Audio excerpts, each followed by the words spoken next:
Welcome to the 80s with me, your pal Jamie Fenderson. Can you believe it? We're coming to the end of our journey through the 80s with our discussion of 1989. And this time, I'm going to take it easy and do something a little different.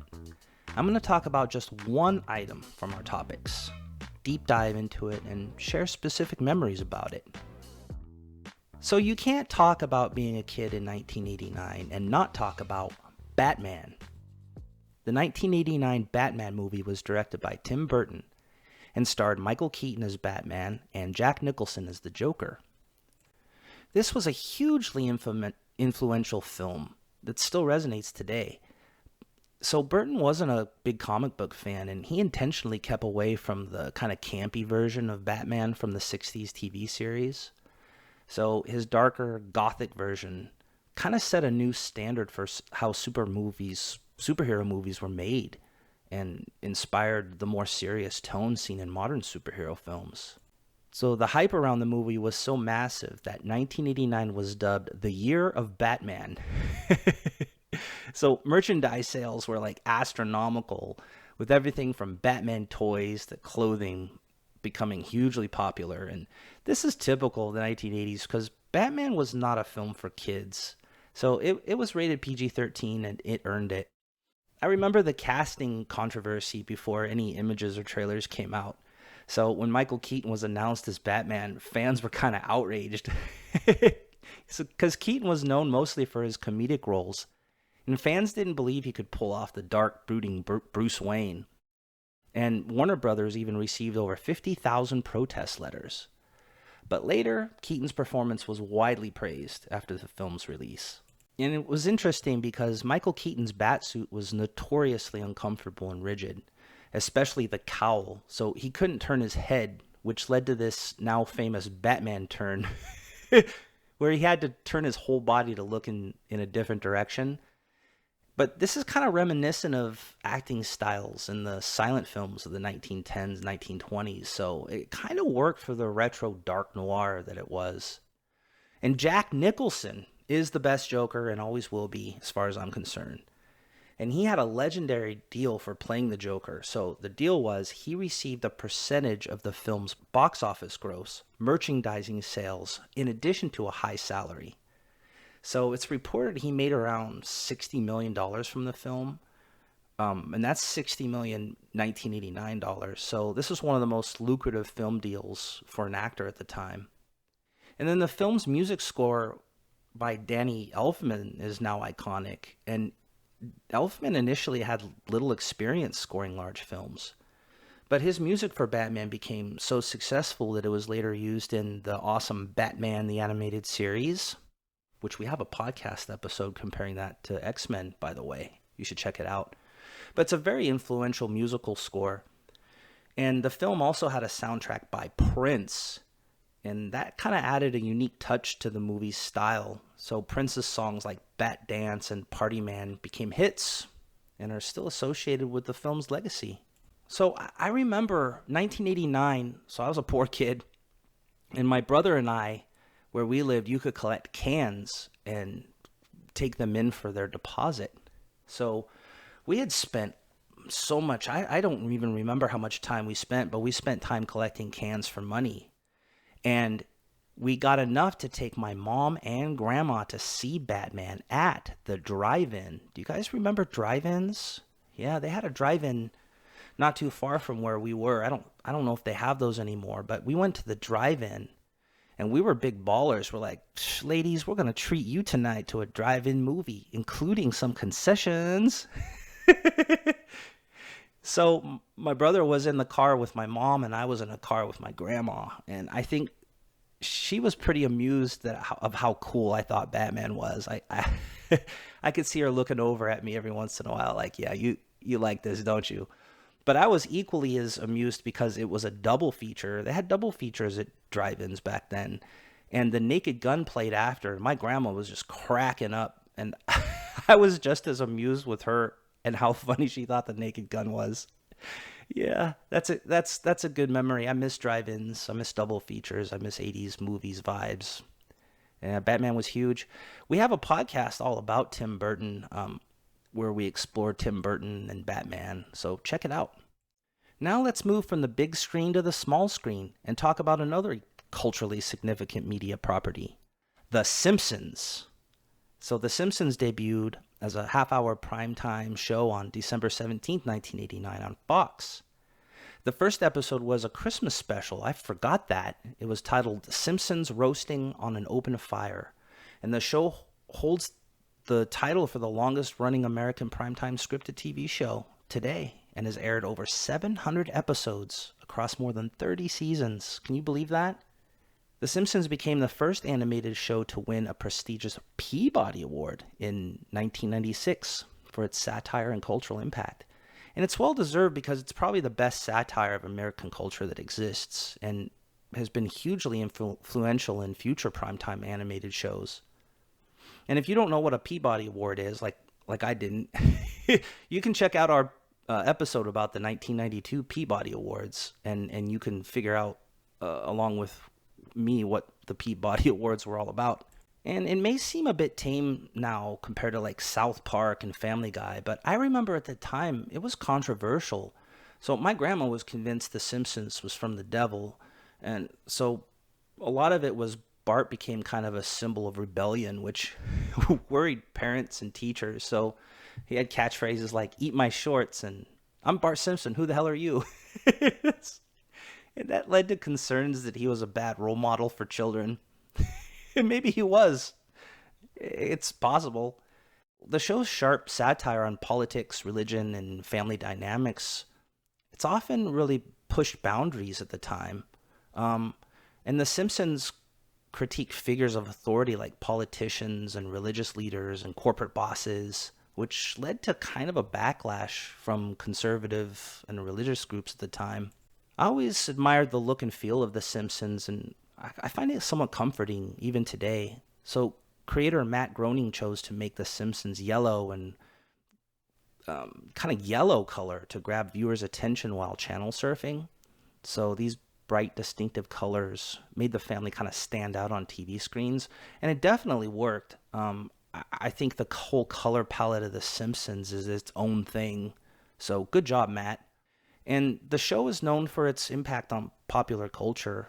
So it's influenced generations of viewers and animators and writers. And I have to point out, it's a point of pride for me because Matt Groening and I were both born in Portland, Oregon. So he's a hometown guy. And many of his family members, names including his father, who was also a cartoonist and filmmaker, his family kind of were models for The Simpsons. So his dad and his mom and his sisters were all used for characters in The Simpsons. So Matt Groening has received numerous accolades for his work, including several Emmy Awards and a star on the Hollywood Walk of Fame. So if Milo and I ever take that Hollywood trip to see the stars over in Hollywood, Matt will be on my list. So since we're talking about media, let's move on to music. And with all the great music that came out in 1989, you're wondering what artist I'll pick. And I'm going with Bonnie Raitt. So Bonnie Raitt's Nick of Time, released on March 21st, 1989, and is one of her most celebrated albums, and a big turning point in her career. So I picked this because my mother loved this album. My mom, she was a hardworking, blue-collar single mother, and she often suffered from depression. But I remember when she played Bonnie Raitt's music, she kind of pepped up and she moved around and sang along. So Bonnie's music had a positive impact on my life in that way, and I have fond memories of the music from this album. So Bonnie Raitt's story behind this album is a good one. Before Nick of Time, Bonnie Raitt had already established herself as a talented blues and blues rock musician, but she never really achieved major commercial success. And in the 80s, she struggled with a lot of personal and professional setbacks, including being dropped by Warner Brothers Records, and she battled alcoholism. But she got sober, and she signed with Capitol Records, and Nick of Time became a powerful comeback for her. And who doesn't love a second chance comeback story, right? So some of the key tracks were Nick of Time, little thing called love. And I remember the video for that. It was with an actor, I think Dennis Quaid, and they had great chemistry in that music video. And then Have a Heart, that's a great soulful kind of socially conscious song. Love Letter and I Will Not Be Denied. So Nick of Time was a commercial breakthrough for Bonnie and reached number one on the Billboard 200 chart. And it sold over 5 million copies in the US alone. So it established her as a major artist in the late 80s and early 90s. And the album was praised for its emotional depth and great musicianship. She's really talented, and she's got an outstanding voice. And a lot of critics hailed it as one of the best albums of the year, commending her ability to convey like her personal stories while tapping into themes like love and loss and renewal. It's a great album. And, the year after, 1990, the year later, it won 3 Grammys. So Album of the Year, Best Female Rock Vocal Performance, and Best Female Pop Vocal Performance. So not only rock, but pop. So she won 3 Grammys that year. So Bonnie Raitt is still rocking to this day at the age of 74, and I love her. She won a Grammy Lifetime Achievement Award in 2022, and just last year in 2023, won 3 of the 4 Grammys she was nominated for. So Bonnie is awesome, and we'll be sure to do a podcast episode about her in the future because I love Bonnie Raitt, and I have a lot of fond memories of her music. So let's move on with our media tour of 1989 and talk about a book. And the book I'm choosing is The Joy Luck Club by Amy Tan. Bear with me. Come on now. So I read this book in college as part of my general studies themed in Asian studies, and this was kind of a continuation of my Asian cultural exploration for me after being stationed and traveling in Asia when I was in the Navy. And my son is also half Chinese, so the story and cultural themes in this book are pretty familiar to me. So The Joy Luck Club is a novel by Amy Tan, published in 1989. It's kind of become a classic in American literature, particularly noted for its exploration of like Chinese American identity and the complexities of mother-daughter relationships, which is one of the main themes. So the heart of the Joy Luck Club lies in the complex relationships between the mothers who carry the weight of their experiences from China and their daughters who are raised in America and often feel disconnected from their mother's kind of traditional values. And so they struggle to communicate across the cultural and generational divides. And my ex-wife and now dear friend is from China, and I can really see a lot of this in the relationship she had with her mother. So I get it. Another major theme in the novel is the struggle of the daughters to navigate their Chinese heritage while growing up in the U.S. So the mothers want to pass on their values and experiences, but the daughters are kind of caught between the two worlds and often feel alienated from their Chinese roots while grappling with like pressures of being part of an American society. So sometimes I can see this with my son and his mother. So he's a very all-American kid. He grew up in an American town, has very American values, even more so than me.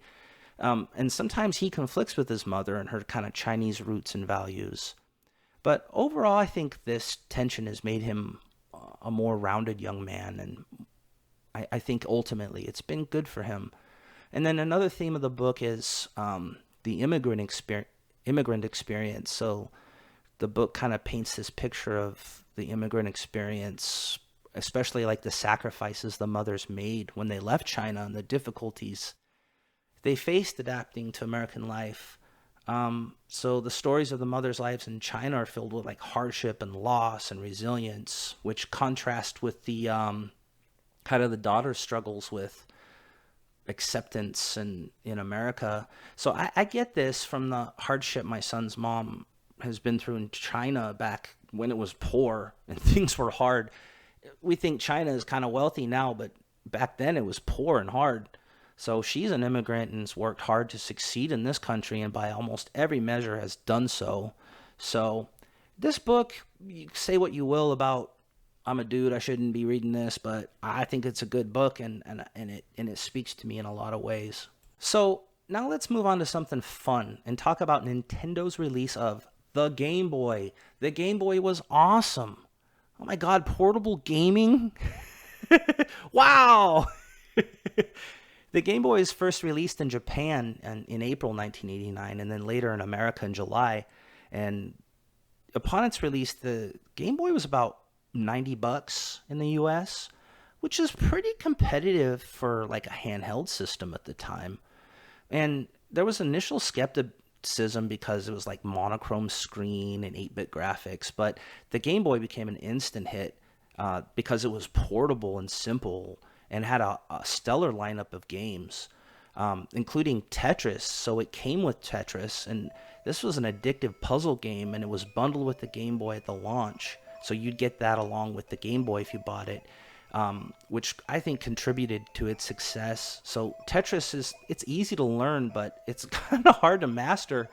So it appeals to both like casual gamers and hardcore gamers, and it had some really cool music, which became kind of synonymous with the Game Boy itself. So just some little bit of design and hardware. So the original Game Boy, it had a monochrome greenish 2.5-inch LCD screen. So it had a resolution of 160 by 144 pixels, which only displayed 4 shades of gray. But you can do a lot with 4 shades of gray. And it was relatively bulky compared to later handheld consoles, but that's what I kind of miss about it. It was about 5.8 inches tall and weighed 9.7 ounces, but it was solid. Like you could drop it, you can kind of throw it around a little bit, and it wouldn't just break on you immediately, you know. And it had the simple 2D pad and 2 action buttons like the Nintendo NES, and it needed 4 AA batteries, and it would last like up to 15 hours, which wasn't bad. That's 15 hours just on 4 AA batteries. I remember later consoles with color and stuff, man, they just drained your batteries just instantly. And the sound was really cool. It had a kind of a 4 channel stereo sound system, which contributed to a lot of its iconic soundtracks for a lot of its memorable games, including Tetris. So the Game Boy really set the standard for portable gaming, and influenced portable gaming ever since, and kind of become a cultural icon. So it's got the gray casing and green screen. It's become kind of a symbol of the 80s and 90s, in and of itself. So it's often featured in films and TV shows and pop culture, which really cements it as a nostalgic icon. So let's talk about sports, and let's talk about Pete Rose, who passed away recently. So perhaps the most controversial sports story of 1989 was Pete Rose, the all-time Major League Baseball hits leader. And he was banned for life from baseball for betting on games. So Rose was the manager of the Cincinnati Reds at the time, and there was an investigation that revealed that he had bet on Reds games while managing the team, which was a clear violation of the sport's strict rules against gambling. So the commissioner announced the lifetime ban, which has kept Pete Rose out of the Baseball Hall of Fame despite his illustrious playing career. We have a whole podcast episode about Pete Rose where we dive into this further, so this is definitely one you should check out if you're interested in the biggest sports controversy of 1989. So let's end it with some news and events. And there was one big piece of news and one event that I'm sure you know about, and it's the fall of the Berlin Wall, which occurred on November 9th, 1989. It's one of the most significant events in modern history and symbolized the start of the end of the Cold War. Although some would argue today that the Cold War really just kind of took a 30-year hiatus. So, after World War II, the Berlin was divided into East and West. So West Berlin became the capital of West Germany, and East Berlin the capital of East Germany. And then they started building this wall on August 13th, 1961, and its major purpose was to prevent East Germans from fleeing to the West, which had like better economy and greater personal freedoms. So it was a heavily fortified barrier, complete with guard towers, barbed wire, and a death strip. And the whole thing was designed to deter escape attempts. And it became if not the most powerful symbol of the Iron Curtain that divided Europe into Eastern and Western blocs. But starting in the late 1980s, there was a wave of kind of these reformist movements, and it swept through Eastern Europe. And it was really influenced by the Soviet leader Mikhail Gorbachev and his policies of glasnost, which is like openness, and perestroika, which is restructuring. And these changes kind of encouraged citizens in the Eastern Bloc countries to start to demand more freedoms. And then throughout 1989, protests against the East German government started to grow, and citizens started calling for greater freedoms and reforms. And mass demonstrations took place in cities like Leipzig, where thousands gathered weekly to demand change. So the pressure was on, and the East German government faced a lot of pressure, and it started to lose its grip on power. And October 18th, 1989, East German leader Erich Honecker was forced to resign, and his successor Egon Krenz sought to ease the tensions by announcing reforms. But there was kind of some miscommunication and confusion that kind of caused all this. So on November 9th, there was a government spokesman, and he mistakenly announced during a press conference that East Germans would be allowed to cross the border freely, immediately, quote unquote, without specifying that the new regulations would take effect the next day. So this announcement created a lot of confusion, and that evening, thousands of East Berliners gathered at the Berlin Wall demanding to cross into West Berlin, because that's what the guy said, right? So, overwhelmed and unsure how to respond, the border guards were like, well, okay, and they just kind of opened the gates and they allowed people to cross freely. And so there was a big celebration as East Germans streamed through the gates, and there was this big sense of joy and disbelief that swept through the crowds, like, wow, we're united again. And then people started to chip away at the wall with hammers and chisels, and kind of symbolized the destruction of the oppressive barrier. And it spread throughout Berlin, the whole celebration, and eventually across the whole of Germany. So this was the beginning of a lot of things that would happen in the 90s. So the fall of the Berlin Wall paved the way for reunification of Germany, which officially reunited a year later on October 3rd, 1990. Which marked the end of nearly 45 years of division. And the fall also symbolized the decline of communist control in Eastern Europe, and marked kind of the turning point in the Cold War, and it inspired similar movements in other Eastern Bloc countries, eventually leading to the collapse of the communist regimes across the whole region. So, yeah, that's a watershed moment in history.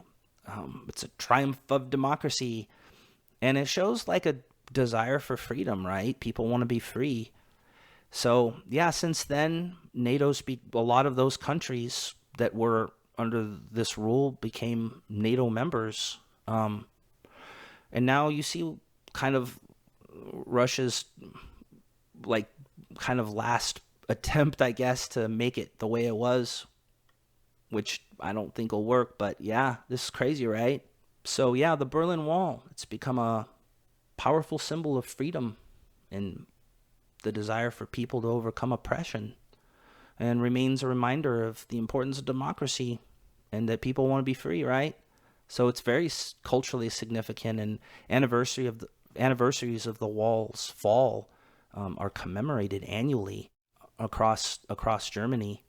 And even parts of the wall, like the East Side Gallery, it's a section of the wall that it's been preserved and turned into kind of an open-air gallery featuring murals and art that reflect like unity and freedom. So it's the ruins of this wall have become kind of a piece of art.